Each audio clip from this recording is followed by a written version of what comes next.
Welcome back to my channel, guys. It's me, Irvin, with another Otaku news video for you guys.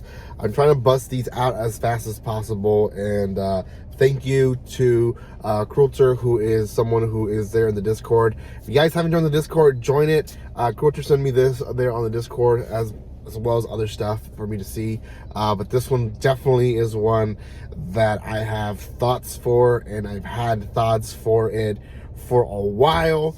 At least for what I knew before. Now that I know this new information, I have more thoughts. So before anything, if you have not done so by now, make sure you subscribe to my channel, comment, like, and share. That always helps. And I do news videos, but also reviews and reaction videos, so go check those out as well.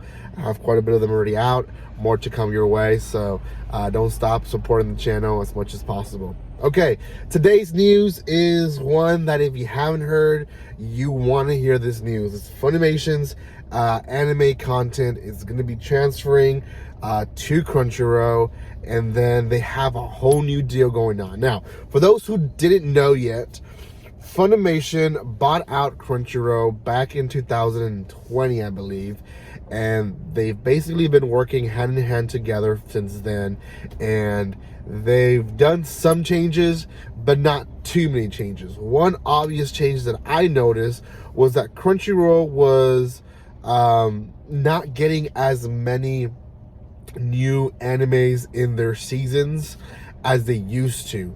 The other thing was that Funimation was getting more animes than what they usually get. Now, is that a bad thing? Not so much.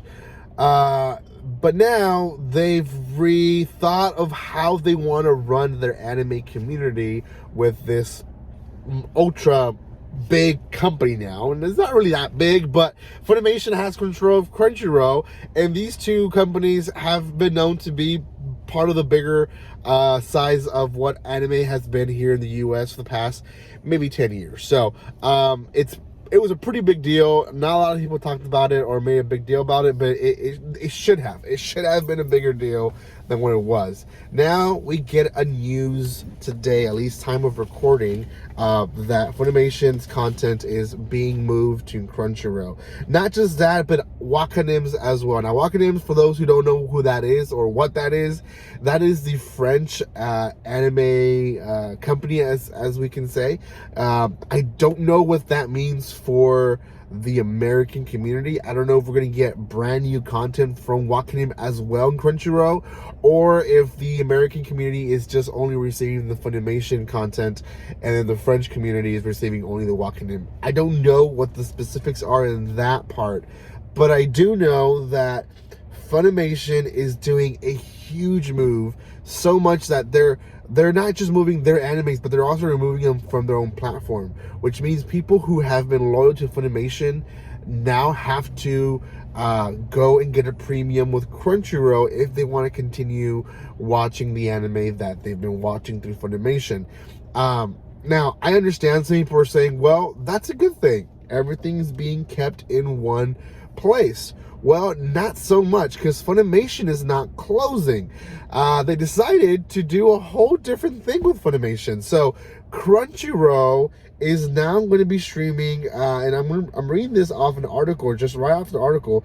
Crunchyroll has posted that they'll be streaming, starting the spring 22 season, which is in April, their newly licensed anime series only on Crunchyroll. So this is both Funimation and Crunchyroll will only stream their newly licensed animes through there. Funimation, on the other hand, will only stream new episodes of continuing series. Now, this falls into One Piece, into different animes that are continuing, are non-stop. Now, personally, I don't know what that all means. Does that also mean that Demon Slayer, who will be coming into a new arc, hopefully this year or next year, does that mean that it is only going to be in Funimation? Or if not, is it going to be in Crunchyroll? Is it a continuing anime? I don't know. Those things will eventually be defined by how they set it up. And the other thing is, they weren't really clear if Crunchyroll is going to completely not have those anymore. Sorry for the glare, guys. I look like I'm being picked up by heaven. It's the sun. Anyways, they haven't clarified all those things, and I just don't know if this is the best move that they could have taken. The other thing is, if you are a Funimation user or a VARM user and have not gotten a premium for Crunchyroll, they are providing a 60-day Crunchyroll premium for free to all users, which great, but after those 60 days, you gotta pay. So I know this is definitely a move for Funimation to force people to get a Crunchyroll subscription. This obviously helps Funimation, because if you're paying for both Crunchyroll and Funimation, then that money is obviously somewhere or another going back to Funimation as well. So it benefits out of this. I do know, I understand, and more likely you probably put the dots together as well. It all falls into the money, right? More money does well for the company because they end up getting more licenses. Is that great? Yes. I don't think that is a bad thing. Here is where I have an issue. When Crunchyroll and Funimation were both their own things, we had competitors trying their best to get the best content out with the best, it was not just content, but also speed and so on and so forth.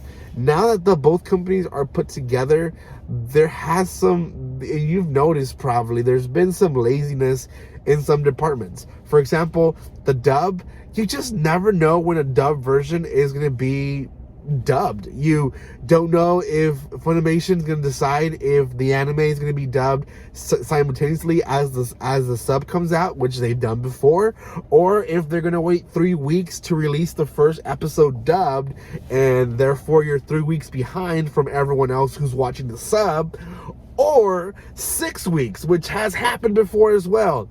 Or are they going to do it like Crunchyroll does it sometimes, and Funimation as well, where they wait until the entire anime has aired as a subbed anime, and then they start dubbing it? We don't know. The dub part of these two companies have dramatically gone just down the drain. It just sucks. It really does. And I'm not a dub version. I prefer sub animes, but I still watch some dub animes when I have to do other stuff in the side. I work. I have to do work. I'm an adult. I have to pay bills. Sometimes I can't be watching the sub version, so I do pick up on dub versions sometimes. And you can't do that anymore because they're so way behind to the sub, or you don't know when they're going to be aired. So there's that whole confusion. Are they going to fix that? I hope they do. Don't see them actually trying their best there, and that's because there's no competitor. There really isn't. Who's competing against against Crunchyroll and Funimation? HIDIVE is not. HIDIVE was part of Crunchyroll, which I guess now is also part of Funimation. Hulu, Netflix, they're not doing much of their part for anime. I mean, Netflix releases 1 or 2 good animes every season, and that's really about it. Sometimes they're 2 seasons late, sometimes they're on time. We don't know about Netflix either. They're not a competitor. Hulu's not a competitor. None of the new subscriptions here in the US, HBO Now, Paramount, they all have some anime in them, but they're not competing. They're not competing against Funimation and Crunchyroll. And I think because there is no competition, Crunchyroll and Funimation just have not pick up any slack, because who else is going to do it? No one's going to do it, right? So personally, these are bad news. Funimation and Crunchyroll are doing new changes that benefits their company. They probably will tell us eventually that this is good for us because they'll get more licenses. They probably will. Good for them, but we still kind of have to suck it up and watch whatever we need to through them, or else there's nothing else for us to do. So oh well, that was my little rant on all this. I hope you guys enjoyed this video. My news videos are usually shorter, but this one definitely needed to be longer because I needed to get some air out on this. So thank you guys so much for watching this. If you haven't done so by now, subscribe, comment, like, and share. And I'll see you guys next time. Like always, don't be strangers. See you guys.